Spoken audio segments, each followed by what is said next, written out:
Hi everyone, and today I'm going to tell you how to solve question number 4. ABCD is a rectangle in which diagonal AC bisect करता है angle A and angle C को. AC जो diagonal है angle A और C को bisect करता है. Bisect यानी कि एंगल A के जो ये दो एंगल्स है ये आपस में बराबर होने चाहिए, और दूसरा एंगल C है ये आपस में बराबर हो जाएंगे अगर ये बाइसेक्ट होते हैं C से. ये हमें क्वेश्चन में गिवन है, ये नहीं कि ये दोनों आपस में बराबर है और ये दोनों आपस में बराबर है. हमें शो करना है कि ये वाला एंगल इसके बराबर है एंड ये वाला एंगल इसके बराबर, ये शो करना है हमें. यानी कि जो ये बी डी है बाइसेक्ट करता है एंगल बी और डी को भी, ठीक है. और साथ में ये भी शो करना है कि जो ये ए बी सी डी हमारा रेक्टेंगल है ये रेक्टेंगल के साथ साथ स्क्वायर भी है. तो कैसे प्रूफ करेंगे? तो सबसे पहले कैसे शो करेंगे? सबसे पहले स्टार्ट करेंगे कि जो ए बी सी डी है वो क्या है, रेक्टेंगल है, इज अ रेक्टेंगल है. अगर ये रेक्टेंगल है तो क्योंकि गाइज ये हमारा रेक्टेंगल है तो इसमें हमारा सारे जो एंगल होंगे, angle A B C D आपस में इक्वल होंगे, क्योंकि रेक्टेंगल में हमारे सारे एंगल इक्वल है, 90 डिग्री की होती है. तो हम कह सकते हैं angle A is equal to angle C. अगर angle A and angle C equal है तो half of angle A equal to half of angle C होगा. हो सकता है, ऑफकोर्स हो सकता है, क्योंकि अगर एंगल ए एंगल सी के बराबर है तो उनके हाफ भी एक दूसरे के बराबर होंगे. हाफ यानी कि आधे, ठीक है. तो इसका मतलब क्या है, इसका हाफ का मतलब क्या है? हाफ का मतलब ये है कि ये वाला एंगल, हाफ का मतलब क्या है कि जो एंगल ए है इसमें ये हाफ है एंड ये हाफ है. हाफ पार्ट ये है, हाफ पार्ट ये, क्योंकि ये बाइसेक्ट हो रही है, ठीक है. क्योंकि ए सी बाइसेक्ट करता है एंगल ए एंड सी को, ऐसे ही हाफ में ये वाला हाफ होगा और ये हाफ होगा एंगल सी का, ये वाला पार्ट एंड ये वाला पार्ट. तो हम क्या करेंगे, इसमें ये वाला एंगल एंड ये वाला एंगल को लेंगे. तो ये एंगल क्या है हमारा, डी ए सी. तो हम कह सकते हैं हाफ ऑफ ए इज क्या हो सकता है हमारा, angle D A C, and half of C angle हम ले लेते हैं ये वाला angle D C A, angle D C A. तो अगर ये दोनों एंगल आपस में बराबर है, अगर ये दोनों एंगल आपस में बराबर है गाइस, तो इनकी अपोजिट जो साइड होगी वो बराबर होगी. यानी कि हम कह सकते हैं A D equal to C D है, ठीक है. तो हम क्या कह सकते हैं, A D equal to C D. कैसे? क्योंकि side opposite to equal angles are equal. अगर दो हमारे एंगल इक्वल दे रखे हैं तो उनकी जो अपोजिट साइड्स होती है वो इक्वल होती है, as we know that triangle chapter से. तो क्या इसका रीज़न क्या लिखेंगे हम? इसका रीज़न लिखेंगे कि साइड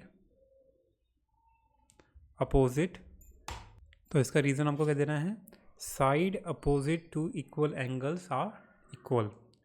ऐसे ही गाइस जैसे ये हमारे दोनों हमारे साइड इक्वल हो जाती है, and as we know that कि ये हमारा एक रेक्टेंगल है और रेक्टेंगल में हमारी अपोजिट साइड इक्वल होती है. तो अपोजिट साइड यानी कि ए बी इक्वल टू होगा हमारा C D and B C equal होगा हमारा ए डी की. तो हम कह सकते हैं हाउ एवर ए बी जो होगा, ए बी की अपोजिट कौन सी है, सी डी. तो वो A B equal to C D and B C equal to A D, B C equal to A D, ठीक है. और अगर इसको इक्वेशन 1 मान लेता हूँ और इसको इक्वेशन 2 मान लेता हूँ, दोनों को कंपेयर करेंगे हम इक्वेशन 1 एंड 2 को.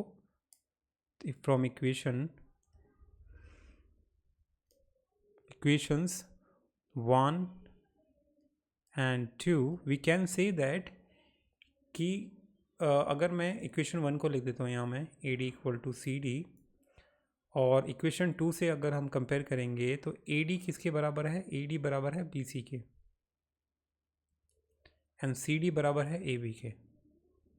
तो आप देखेंगे चारों साइड आपस में एक दूसरे के बराबर हो चुकी है. इट मीन्स दैट कि क्योंकि ये एक रेक्टेंगल है तो रेक्टेंगल की जो प्रॉपर्टी है पहले वो फॉलो होगी. तो क्योंकि ये रेक्टेंगल है तो रेक्टेंगल की सारी प्रॉपर्टी ये क्राइटेरिया में आती है. साथ में अगर चारों साइड बराबर हो जाती है तो हम कह सकते हैं इट इज़ अ स्क्वायर. क्योंकि स्क्वायर की हमारी चारों साइड बराबर होती है, डायगनल्स बराबर होते हैं, ठीक है, and all the angles are equal. So तो यानी कि गाइस हम कह सकते हैं इसमें, तो आपको कुछ इस तरीके से लिखना होगा कि क्योंकि ए बी सी डी हमारा एक रेक्टेंगल है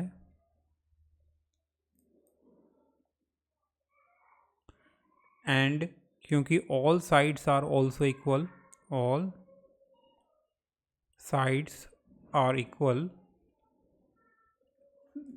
तो हम कह सकते हैं हैंस जो ए बी सी डी है वो क्या है, इज अ स्क्वायर।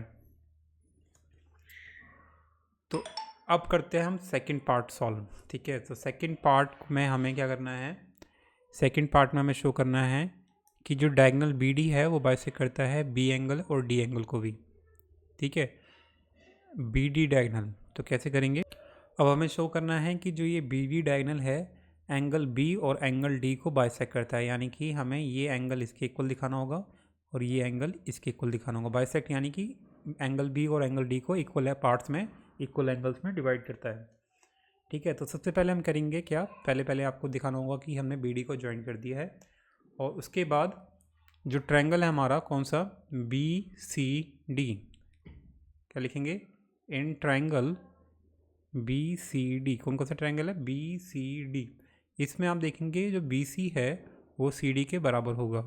क्यों बराबर होगा, क्योंकि अभी हमने रिसेंटली प्रूफ किया है कि A B C D square और स्क्वायर की चारों साइड बराबर होती है, यानी कि बी सी हमने सी डी इक्वल लिया है। तो अगर बी सी इक्वल है सी डी के, ठीक है, अगर बी सी इक्वल है सी डी के, तो इनके जो अपोजिट एंगल होंगे वो भी इक्वल होंगे, ठीक है। तो यानी कि हम कह सकते हैं angle B C, angle C B D, angle C B D वो इक्वल होगा एंगल सी डी बी के, एंगल सी डी बी के। इसका रीज़न आपको वही देना है जैसे कि हमने पिछले पार्ट में दिया था, लेकिन वो अपोजिट होगा, ठीक है। तो इसका रीज़न आपको देना है कि angle opposite to equal sides are equal, ठीक है। तो अगर दो साइड हमारी इक्वल दे रखी है तो उनके जो अपोजिट एंगल होंगे वो हमारे इक्वल होंगे, ये भी हमारी ट्रायंगल चैप्टर की थ्योरी है, ठीक है। तो जैसे ही ये दोनों एंगल हमारे बराबर हो जाते हैं, कौन कौन से एंगल, ये वाला एंगल इसके बराबर हो जाता है, और साथ में as we know that guys कि ये वाला जो एंगल है इसके बराबर हो जाएगा, कैसे हो जाएगा, ये वाला एंगल इसके बराबर कैसे हो जाएगा, क्योंकि बी सी पैरेलल है हमारे ए डी के, एंड बी अगर ये दोनों हमारे पैरेलल है तो अल्टरनेट एंगल की प्रॉपर्टी की तरफ, एंगल जो अल्टरनेट एंगल्स होते हैं उसकी प्रॉपर्टी की वजह से ये वाला इसके बराबर हो जाएगा। अल्टरनेट एंगल्स क्या होता है, अगर दो लाइन हमारी पैरेलल दे रखी है तो अगर वो जी बनाती है कुछ इस तरीके से जी बनाती है तो ये वाला एंगल इसके बराबर हो जाता है। तो आप देखेंगे बी सी और ए डी हमारी पैरेलल है, एंड उस क्योंकि ये पैरेलल है और ये जी भी बना रही है कुछ इस तरीके से, तो ये वाला जो एंगल होगा इस एंगल के बराबर हो जाएगा, और इसके लिए आपको रीज़न देना है अल्टरनेट एंगल्स, और क्योंकि ये इंटीरियर एंगल्स है तो बोलेंगे अल्टरनेट इंटीरियर एंगल्स। तो हम बोलेंगे अब कि जो एंगल सी बी डी है वो बराबर है एंगल ए डी बी के, और इसका रीज़न देना है आपको अल्टरनेट इंटीरियर एंगल।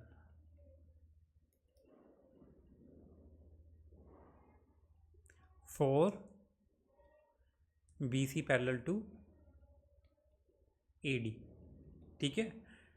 तो जैसे ही ये हमारे दोनों एंगल ये आ जाता है तो आप देखेंगे कि जो सी बी डी है वो किसके बराबर है, यहाँ से इक्वेशन इसको दे देता हूँ मैं, इक्वेशन 3। तो आप देखेंगे जो सी बी डी है वो सी डी बी के इक्वल है, तो यानी कि मैं सी बी डी को सी डी बी से रिप्लेस कर सकता हूँ। तो यानी कि जो सी बी डी है उसकी जगह मैंने लिख दिया C D B equal to A D B. तो आप नोटिस करना है आपको कि जो एंगल है सी डी बी कौन सा है, तो एंगल सी डी बी ये वाला एंगल है, ठीक है। और एंगल ए डी बी कौन सा है, एंगल ए डी बी ये वाला एंगल है। तो आप देखेंगे ये दोनों एंगल आपस में बराबर हो चुके हैं, ठीक है। तो मैं इसे अच्छे से लिख देता हूँ, तो जैसे ही ये दोनों एंगल बराबर हो गए हैं तो हम कह सकते हैं जो बी डी है वो बाइसेक्ट करता है एंगल डी को। तो हम कह सकते हैं जो बी डी है, hence therefore B D bisects angle D. ठीक है, अब लेने हमें, क्योंकि अब देखना है गाइज दो दूसरे एंगल्स, तो कौन सा एंगल लेंगे? अब लेंगे एंगल ये वाला बराबर है एंगल इसके, यानी कि एंगल ए बी डी बराबर होगा एंगल सी डी बी के। क्यों होगा? अगेन ए बी पैरेलल है हमारे सी डी के। ठीक है, ए बी पैरेलल है हमारे सी डी के। तो क्योंकि ए बी है, अगर हम यहाँ से देखेंगे तो ये कुछ जी बनना है कुछ इस तरीके से, तो ये एंगल बराबर हो जाएगा इसके बाय अल्टरनेट एंगल्स प्रॉपर्टी। तो अगर दो लाइन पैरेलल होती है अगेन, और अगर वो जी बनाती है कुछ इस तरीके से, तो ये वाला जो एंगल होगा वो इसके बराबर हो जाता है। ठीक है, तो इसको कहते हैं हम अल्टरनेट एंगल्स, जैसे मैंने पिछले पार्ट में बताया आपको। तो यानी कि ये ए बी डी एंगल होगा वो इक्वल होगा एंगल किसके? इसके एंगल सी डी बी के। सी डी बी के आपको रीज़न अगेन देना है वही, alternate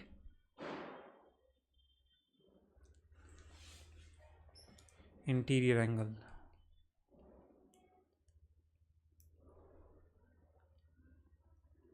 angles for A B parallel to C D, A B parallel to C D. ठीक है, तो जैसे ही अब ये दोनों इक्वल एंगल हो गए, और आप देखेंगे ऊपर से कि जो सी डी बी है वो किसके इक्वल है? सी डी बी इक्वल है हमारा सी बी डी के। तो मैंने कि सी डी बी को रिप्लेस कर सकता हूँ सी बी डी से, तो हम लिखेंगे फ्रॉम इक्वेशन 3 मैं कह सकता हूँ कि जो ए बी डी है किसके इक्वल है? सी बी डी को रिप्लेस कर दो सी बी डी से, सी बी डी से। तो आपको चेक करना है कि एंगल कौन से है ये, A B D. A B D कौन सा एंगल हो गया हमारा? ए बी डी, ये वाला एंगल। ठीक है, और सी बी डी कौन सा हो गया हमारा? सी बी डी, ये वाला एंगल। और ये हमने देखा कि ये दोनों आपस में बराबर है, यानी कि ये दोनों एंगल आपस में बराबर है, यानी कि हम कह सकते हैं जो ये बी डी है ये एंगल बी को भी बाइसेक्ट करता है, यानी कि दोनों दो इक्वल एंगल्स में डिवाइड करता है। तो हम कह सकते हैं कि हैंस जो डायगोनल है, द डायगोनल